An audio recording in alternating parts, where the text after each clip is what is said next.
Today's lecture is on social identity theory, which emerged from the work of social psychologists Henri Tajfel and John Turner. This lecture is not meant to cover everything there is to know about social identity theory, but just the key social psychological processes and strategies associated with it. Social identity refers to how we see and understand ourselves through our associations and identifications with various social groups. This is what makes these identities social rather than just personal. This social aspect of identity occurs through three processes: social categorization, social comparison, and social identification.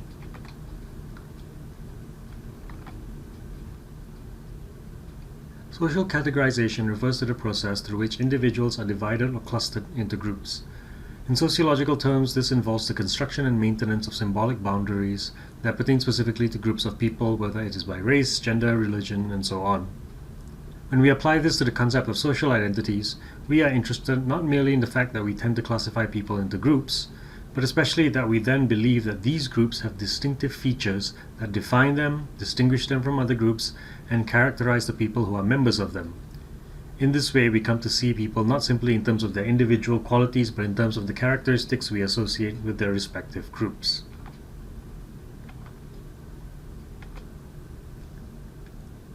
Second, social comparison refers to the process by which the characteristics we attribute to groups of people through social categorization are evaluated.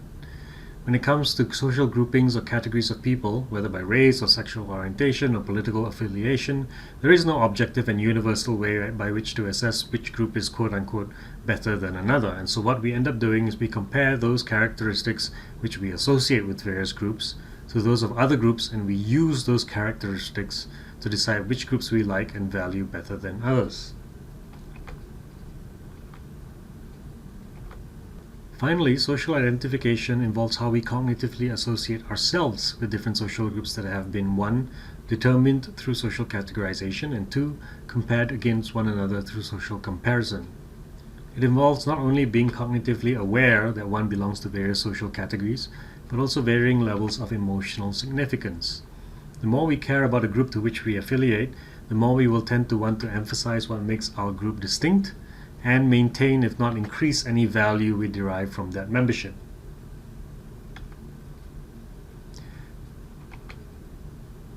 Given our desire to positively evaluate ourselves, especially relative to people from other groups, social psychologists broadly recognize three strategies by which people, particularly those from lower status groups in society, seek to increase the value of their identities. These strategies pertain to individual mobility, social creativity, and social competition. At the individual level, people from groups that are seen as having less value in society may seek upward mobility into higher status groups, in that they seek to escape, avoid, or deny belonging to a devalued group while seeking to be included in or to pass as a member of a higher status group. For instance, second-generation migrants from marginalized ethnic groups may seek education and a career that associates themselves with higher status occupations, for instance, doctors and lawyers. The individual in this case thus tries to distinguish themselves from lower status groups to which they belong, in order to enjoy the benefits of and value of identifying with a higher status group. However, in terms of outcomes, this strategy, as you can guess, only ends up benefiting the individual, certainly not the group from which they originate.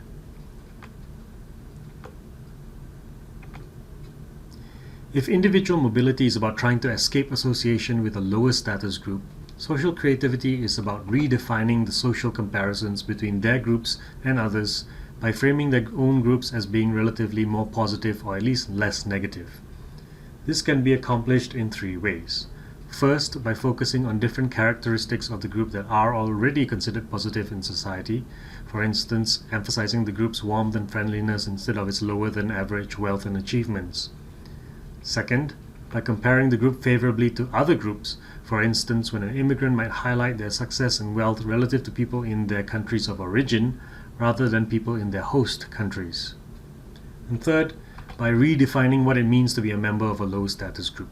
For instance, the effort in society to redefine beauty and extend it to people with different, including larger body types.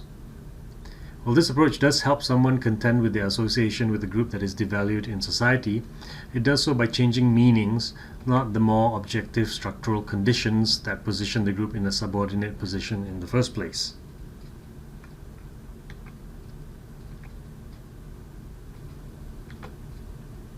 Unlike the other two strategies, social competition involves attempting to actually change the actual status quo. For instance, when activists mobilize to put pressure on governments to change laws that will provide more rights to women or to the LGBTQ+ community, or when workers mobilize through unions to improve their salaries and working conditions.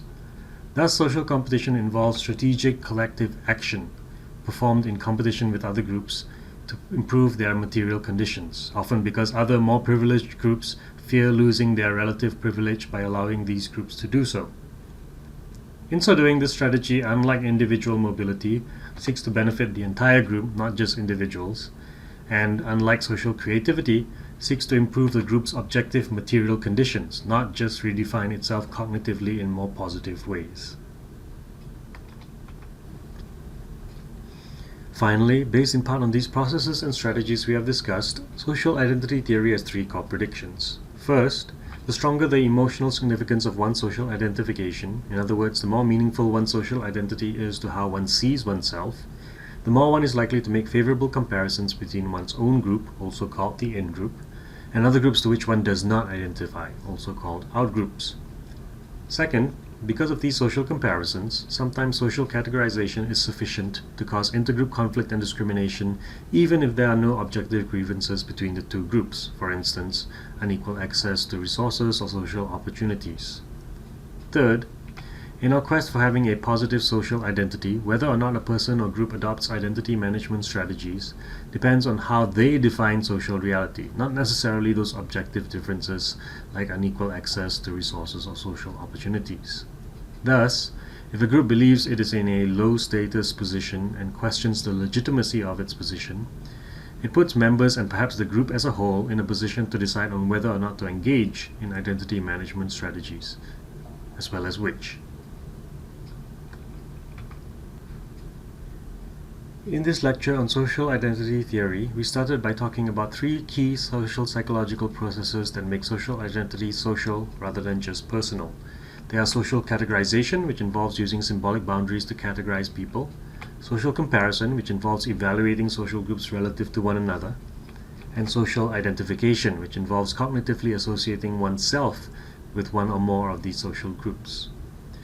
Given that people typically seek to maintain or increase the value in identifying with and being identified with these various social groups, those who belong to groups that are of a lower status in society, or believe they are from a lower status in society, engage in various strategies to raise this value, namely through individual mobility, which involves dissociating oneself from low status groups and associating oneself with high status groups instead, social creativity, which involves redefining what it means to be a member of one's group in more positive terms, and social competition, which uses collective action to try to enact positive material change in the life conditions of one's own group. Finally, social identity theory has three core predictions. First, the more important the groups we belong to are to how we see ourselves, the more favorable we will tend to evaluate our in-groups relative to out-groups. Second, because of these ways in which we socially compare in-groups and out-groups, intergroup conflict and discrimination may emerge even if there aren't active social boundaries separating these groups.